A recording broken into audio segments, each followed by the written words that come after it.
Hero heroine 2 பேருமே giant வீல்ல போயிட்டு இருப்பாங்க. அப்ப சடனா அதுல ஏதோ பிரச்சனை அப்படியே ஸ்டாப் ஆயிருக்கும். அந்த பயத்துல ஹீரோயினுக்கு பயங்கரமா ஜுரம் வந்துட மறுபடியும் ஜெயிண்ட் வீல் வேலை செய்ய ஆரம்பிச்சுன்னு ஹீரோயினை தூக்கிட்டு ஹீரோ ஓடுறாரு. பார்க்ல இருந்து ஹீரோ வீட்டுக்கு தான் வந்திருக்காரு. தனக்கு தெரிஞ்ச டாக்டர் மூலியமா ஹீரோயினுக்கு அங்கேயே கொஞ்சம் ட்ரீட்மெண்ட் பார்த்துட்டு அவர் வீட்லயே படுக்க வச்சிருக்கா. தூக்கத்துல இருக்கிற ஹீரோயின் அழுதுட்டே ஹீரோ பேரை புலம்ப கண்ணீரை தொடச்சு விட போகும்போது ஹீரோ கையையும் ஹீரோயின் பிடிச்சிக்கிறாங்க. கொஞ்ச நேரத்துல அந்த இடத்துக்கு ஹீரோ ஃப்ரெண்ட்ஸ் எல்லாம் இங்க வந்துட்டு அவங்களெல்லாம் அனுப்பி விட்டுட்டு ஹீரோ வெளியிலேயே தூங்கிக்கிறாரு. அடுத்த நாள் காலையில ஹீரோயின் முழிச்சு பார்த்தா அப்புறம் தான் தெரியுது ஹீரோ வீட்ல இருந்திருக்காங்கன்னு சொல்லி சரி எல்லாத்தையும் தூக்கிட்டு அங்கிருந்து கிளம்பிடலான்னு ஓடும்போது நேரா போய் ஹீரோ மேலே இடிச்சுட. அப்புறம் தான் நேத்து நடந்தது எல்லாம் ஹீரோ சொல்லி ஹீரோனுக்கு புரிய வருது. நேத்து இருந்து 2 பேருமே எதுவும் சாப்பிடல, சோ வெயிட் பண்ணு சாப்பிடலான்னு ஹீரோ சொல்ல இல்ல நீங்க சாப்பிடுங்க நான் கிளம்புறேன்னு ஹீரோயின் ஷூ தேடினா அதை காணோம். என்னன்னு கேட்டா நேத்து உன்னை தூக்கிட்டு வந்த அவசரத்துல உன் ஷூவை நான் என் வேன்லயே விட்டுட்டேன். வேன் இப்போ மேனேஜர் கிட்ட இருக்கு, அவன் வரதுக்கு எப்படி 1/2 மணி நேரம் ஆகும், அதுக்குள்ள நம்ம சாப்பிடலான்னு 2 பேரும் சாப்பிட உட்காரும் போதுதான் சாப்பாடு சூடா இருக்கனால சிக்கன் எல்லாம் பிச்சு போட்டு பார்த்து சாப்பிடுன்னு ஹீரோயினுக்கு எடுத்து கொடுக்க இது ஆல்ரெடி நடந்த மாதிரி ஹீரோக்கு தேஜாவு மாதிரி ஃபீல் ஆகுது. ஆனா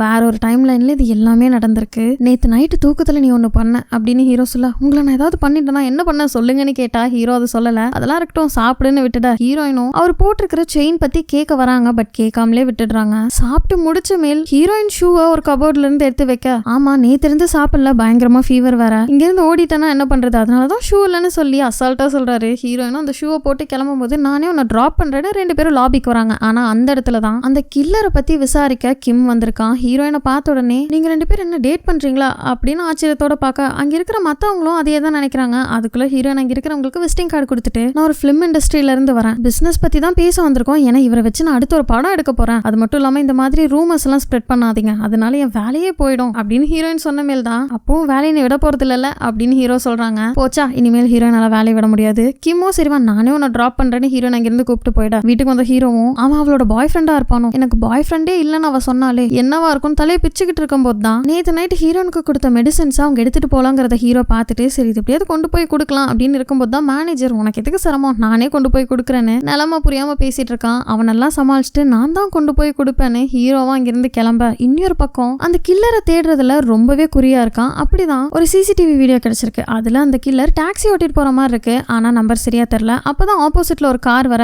சரி அந்த கார்ல இருக்கிற டேஷ் கேம்ல கண்டிப்பா கில்லரோட கார் நம்பர் ரெக்கார்ட் ஆயிருக்கும். அதனால அந்த கார் ஓனர் கிட்ட கேளுங்கன்னு சொல்ல ஒரு பெரிய செலிபிரிட்டின்னு சொல்றாங்க. என்னன்னு பார்த்தா அந்த காரை ஓட்டிட்டு வந்தது ஆப்போசிட்ல வந்தது வேற யாரும் இல்ல ஹீரோ தான். எப்படி பார்த்தாலும் ஹீரோ அந்த கில்லர் கூட ஏதோ ஒரு விதத்துல லிங்க் ஆகிற மாதிரியே தான் ஸ்டோரி போயிட்டு இருக்கு. கட் பண்ணா ஹீரோயின் ஆபீஸ் போயிருக்காங்க. ஹெட் கதறி கதறி அழுகுறாங்க, வேலையை விட்டு போயிடாத, உன்ன மாதிரி நல்ல ஒர்க்கர் எங்களுக்கு வேணும்ட்டு. எல்லாமே உள்டாவா நடக்குது இல்ல. ஆல்ரெடி வேலையை விட முடியாத நிலைமையில இருக்கிற ஹீரோயின் ஹெட்டும் இப்படி அழுகிறதுனால சரி நான் வேலையை விட்டு போகலங்கிற மாதிரி முடிவு பண்ணிட. கட் பண்ணா வீட்டுல ஹீரோயின் அண்ணாவும் ஃப்ரெண்டும் பயங்கர ஓவரா பண்ணிட்டு இருக்காங்க. பீஸா சாப்பிட்டா அதோட கிரஸ்ட் சாப்பிட மாட்டாங்களாமா, ஐஸ்கிரீம் ஓபன் பண்ணா மூடியில இருக்கிற ஐஸ்கிரீம் சாப்பிட மாட்டாங்களாமா, ஏன்னா சாப்பிட்டா அவங்க எல்லாம் ஏழையாமா. என்னடா ஆட்டம் ஓவரா இருக்குன்னு பார்த்தா லாட்டரியில பிரைஸ் அமௌண்ட் விழுந்ததுல அதனாலதான் இவ்வளோ சீனு. ஆனா பிரைஸ் அமௌண்ட் இன்னும் அவங்க கலெக்டே பண்ணல. இன்னொரு பக்கம் அம்மா பாட்டி அண்ணாவோட ஃபர்ஸ்ட் குழந்தை 3 பேருமே சன் பாத்துக்கு வந்திருக்காங்க. அங்கே ஒருத்தர் மூஞ்சில டவலை போட்டு கொரட்டை விட்டு தூங்கிட்டு இருக்க எழுப்ப ட்ரை பண்ணாலும் எழுந்திருக்கல. பாட்டி கையில இருக்கிறத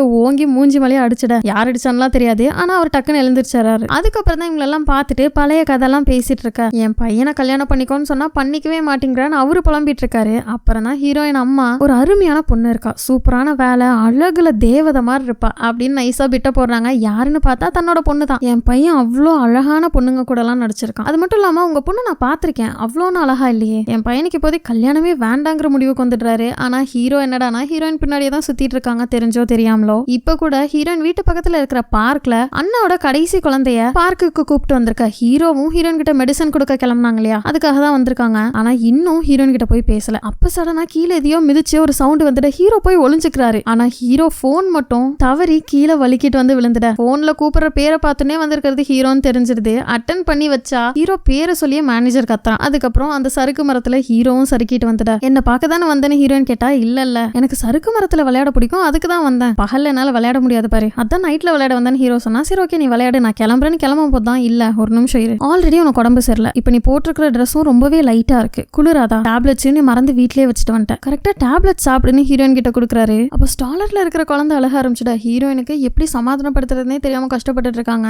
ஹீரோ தான் வந்து என்ன பண்ணணும் எப்படி அழகை நிப்பாட்டணும்னு சொல்லி கொடுத்துட்டு இருக்கும்போது சடனா குழந்தை வாந்தி எடுத்துருது. கட் பண்ணா குழந்தைய ஹீரோயின் வீட்டுல தூங்க வச்சுட்டு வெளியில வந்து ரொம்பவே நர்வஸா இருக்காங்க. என்னன்னு பார்த்தா வாந்தி எடுத்தனால குளிச்சுட்டு போகிறதுக்கு ஹீரோயின் வீட்டுக்கு வந்திருக்க ஷர்ட் எது எதுவுமே போடாம பாத்ரூம்ல இருந்து வராங்க. ஹீரோயினுக்கு ஒரே வெக்கமா போயிடுது. போட்டிக்கு எந்த துணியும் இல்ல, அதனாலதான் நான் இப்படி வந்தேன்னு ஹீரோ சொல்ல ஹீரோயினும் ஒரு துணி எடுத்துட்டு வந்து கொடுக்குறாங்க. அப்ப சடனா வெளியே போயிருந்தா பாட்டி அம்மா வர சவுண்ட் கேட்டுனே ஹீரோவை ஹீரோயின் ரூம்ல அடைச்சிட்டு எப்படியும் அவங்களுக்கு தெரியாம ஒரு ஷூவையும் உள்ள எடுத்துட்டு போயிடுறாங்க. ஹீரோயின் ரூம் சுத்தி பார்த்துட்டு இருந்த ஹீரோ அப்பதான் அந்த கிளாக்க பாக்குறாங்க. ஆனா ஹீரோயின் அதை புடுங்க ட்ரை பண்ணும்போது கீழே விழுந்துருது. லைட்டா உடஞ்சும் போயிடுது. இது நானே சரி பண்ணி தரேன், உடஞ்சு போனனால அப்படியே விட்டுட்டு போகிறதுக்கு எனக்கு மனசே இல்லைன்னு ஹீரோ எடுத்து வச்சுக்க. அங்க ஒரு ஷெல்ஃப்ல ஹீரோயின் ஸ்கூல் யூனிஃபார்ம்ல இருக்கிற மாதிரி ஒரு போட்டோ ஃப்ரேம் இருக்கு. அதை பார்த்துனே அழகா இருக்குல்ல அப்படின்னு ஹீரோ சொல்ல ஹீரோயினுக்கு ஒரே வெக்கமா போயிடுது. நான் ஒன்னும் அவ்வளவு அழகா இல்லைன்னு சொன்னா, நான் யூனிஃபார்ம் சொன்னேன், ஸ்கூல் யூனிஃபார்ம் ரொம்பவே அழகா இருக்குன்னு சொல்றாரு. ஆனா கொஞ்ச நேரம் கழிச்சு போட்டோவே பார்த்துட்டு இருந்த ஹீரோ நான் உன்னதான் சொன்னேன், நீ ரொம்பவே அழகா இருக்கேன்னு சொல்லிட ஹீரோயின் டக்குன்னு சத்தமா பேச ஆரம்பிச்சிடுறாங்க. ஹீரோயின் வாய் மூடி மெதுவா பேச உங்களுக்கு கேட்டுருன்னு சொல்ல அதே மாதிரி தான் போன்ல பேசிட்டு இருக்கியாமா,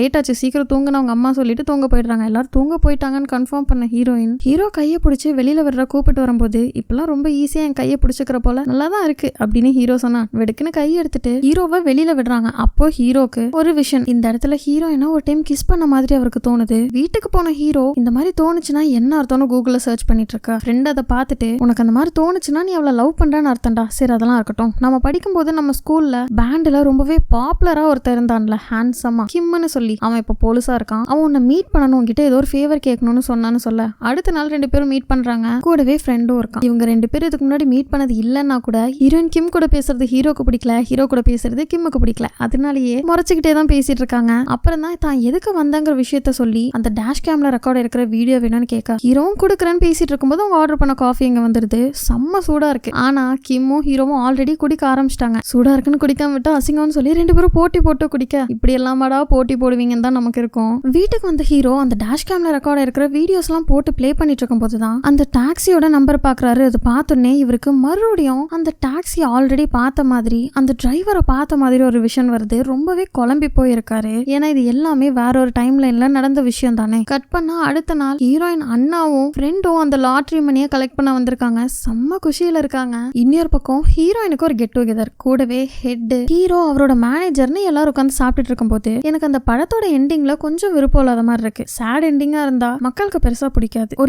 ஒருவேளை ஹீரோயினை பத்தி மறந்து போன ஹீரோக்கு மறுபடியும் ஹீரோயினை பாக்குற வாய்ப்பு வந்து மறுபடியும் ஹீரோயின் மேல காதல் வந்து 2 பேரும் லவ் பண்ற மாதிரி ஒரு எண்டிங் இருந்தா ரொம்பவே நல்லா இருக்கும்னு ஹீரோ சொல்ல ஹீரோவை ஒவ்வொரு டைமும் காப்பாத்த ஹீரோயின் எவ்வளவு கஷ்டப்பட்டிருப்பா. அந்த முடிச்செல்லாம் அவிழ்த்து ஹீரோ பத்திரமா உயிரோட இருக்கணுங்கிறதுக்கு ரொம்பவே போராடி இருப்பா. இப்ப அவங்க மீட் பண்ணி லவ் பண்ணா அது மறுபடியும் ஹீரோக்கு ஆபத்தா போயிடும். அதனால எண்டிங் இப்படி இருக்கிறது தான் கரெக்ட்னு ஹீரோயின் அவங்க ஆல்ரெடி சொன்ன எண்டிங்லயே நிக்க சந்தோஷமா வாழாம எவ்வளவு வருஷம் வாழ்ந்து என்ன பிரயோஜனம் அப்படிங்கிற மாதிரி ஹீரோ சொன்னாலும் ஹீரோயின் அதை கேட்கல. கெட் டுகெதர் முடிஞ்சு ஹீரோயின் வெளில வர ஃபாலோ பண்ணிட்டே வந்த ஹீரோவும் உனக்கு எந்த பாய் ஃப்ரெண்டும் இல்லன்னு நீ சொன்னதானே, யாராச்சும் இருக்காங்களா அப்படின்னு கேட்டா ஹீரோயினும் இல்லன்னு சொல்றாங்க. அப்ப சரி கொஞ்ச நாளா எனக்கு மேல ரொம்ப இன்ட்ரெஸ்டா இருக்கு, எனக்கு ஒன்னு ரொம்பவே பிடிச்சிருக்குன்னு சொல்லிட அழுக கண்ணுல தேங்கி நின்ன ஹீரோயினும் எனக்கு வேற ஒருத்தரை பிடிச்சிருக்கு, நான் அவரை ரொம்பவே லவ் பண்றேன் அப்படின்னு சொல்லிட யாருன்னு கேட்டாலும் ஹீரோயின் அது ஒரு சீக்ரெட்னு சொல்லல. கெட் டுகெதர் முடிஞ்ச ஹீரோயினா கிம் தான் இப்ப கூப்பிட்டு போக வந்திருக்கான். ஹீரோ ப்ரப்போஸ் பண்ணது இல்லாம கார்ல கூட்டு போயிட்டு இருந்த கிம்மும் எனக்கு ஒன்னு பிடிச்சிருக்கு, ஆனா இதை நான் சொன்னா எங்க நம்ம ஃப்ரெண்ட்ஷிப்பும் கெட்டு போயிடுமோங்கிற மாதிரி சொல்ல நான் வேற ஒருத்தரை லவ் பண்றேன்னு உனக்கு முன்னாடியே தெரியும்ல, என்னால இன்னும் அவரை மறக்க முடியலன்னு ஹீரோவை நினைச்சு சொல்றாங்க.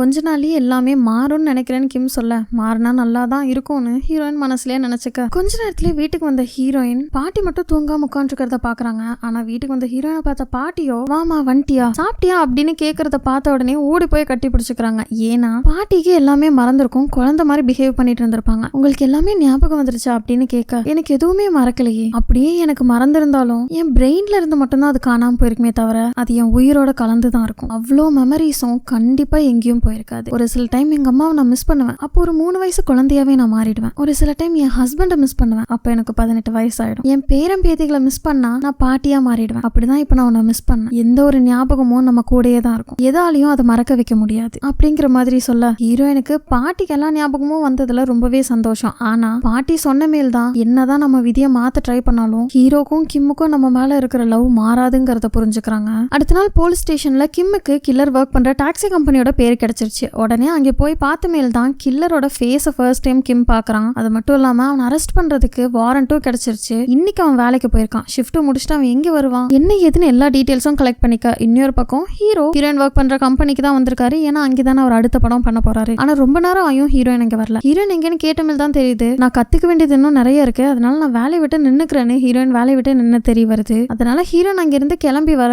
மேனேஜர் சரி நான் போய் வண்டி எடுத்துட்டு வரேன் அங்கிருந்து போயிடுறான். அப்போ ஹீரோட மைண்டுக்குள்ள வேற ஒரு டைம் லைன்ல ஹீரோயினுக்காக இவர் எழுதின பாட்டு ஓட ஆரம்பிக்க அவருக்கு தலைவலியும் வருது. கூடவே ஹீரோயினோட ஸ்கிரிப்ட்ல ஹீரோயினை பத்தின எல்லா ஞாபகமும் ஹீரோ மறந்த மேல் அவளுக்காக எழுதின பாட்டு மட்டும் அவனுக்கு ஞாபகம் வருதுங்கிற மாதிரி ஒரு லைன் இருக்கும். அதுவும் ஹீரோக்கு ஞாபகம் வருது. வேலைக்கு வராத ஹீரோயின் ஒரு கஃபேல உட்காந்துருக்கா. அப்போ ஹெட் கிட்ட இருந்து ஒரு மெசேஜ். ஹீரோ புதுசா ஒரு சாங் எழுதி இருக்காரு, கம்போஸ் பண்ணி எனக்கு அனுப்பியிருக்காரு, நீயும் கேட்டு பாருன்னு சொல்ல அதை கேட்ட உடனே ஹீரோயினுக்கு இது எப்படி ஹீரோக்கு தெரிஞ்சிருக்கும் அப்படிங்கிற யோசனையோட நேத்து பாட்டி சொல்லியிருப்பாங்க, மெமரிஸ் எப்பவும் நம்மளை விட்டு போகாது, அது ஞாபகத்துக்கு வருது. அந்த பாட்டை கேட்கும் போது ஹீரோயினுக்கு எல்லாம் ஞாபகம் வந்து பயங்கரமா அழுகுறாங்க. கூடவே சேர்ந்து பாடவும் செய்யறாங்க. கட் பண்ணா கிம் அந்த கில்லரை பிடிக்கிறக்கு ஒரு இடத்துக்கு இன்னொரு போலீஸ் கூட வந்திருக்காரு. அப்பதான் 2008 இந்த கில்லர் ஆல்ரெடி வேற ஒரு கேஸ்ல 6 வருஷம் ஜெயில இருந்திருக்கான். அது மட்டும் இல்லாம அவனை பிடிச்சது உங்க அப்பா அப்படின்னு இன்னொரு போலீஸ் சொல்லி தெரிய வருது. கொஞ்ச நேரத்துல அந்த கில்லரும் டாக்ஸில அங்க வந்துட்டா. கார்ல இருந்து இறங்குறதுக்கு முன்னாடியே அங்க இருக்கிற 2 பேரும் போலீஸ்னு தெரிஞ்சு வேகமா அங்கிருந்து போறான். கிம்மும் தன்னோட போலீஸ் வண்டியெல்லாம் அவனை துரத்திட்டே போக ஹீரோ ஏதோ பில்டிங்ல இருந்து வெளில வர மேனேஜர் கார் எடுத்துட்டு போயிடுறான். அப்ப அந்த உடஞ்சு போன கிளாக் எடுத்து டைம் அட்ஜஸ்ட் பண்ணும்போது அவருக்கு பயங்கரமா தலைவலிக்குது. அந்த தலைவலி கூட கூட